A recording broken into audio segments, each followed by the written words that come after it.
Hugasan muna natin ang ating motor.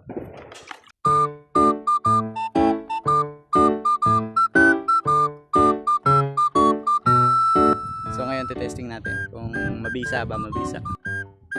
Ayan ang watermark ko, guys. Gagamitan natin siya ng nabili ko sa TikTok. Ito, guwapo. Okay guys, testing na natin. Teka lang, kunin ko lang yung basahan ko. Konti-unti lang ilagay nito guys.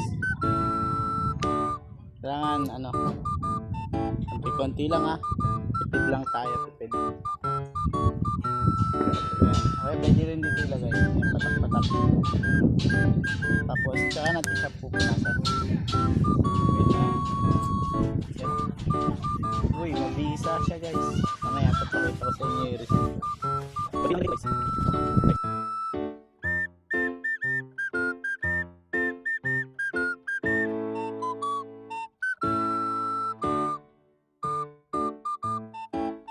Pwede rin ito sa salamin.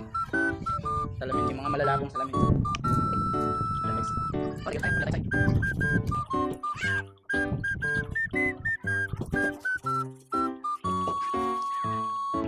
Ooh.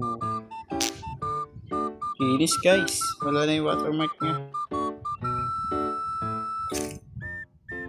Boom, pogi.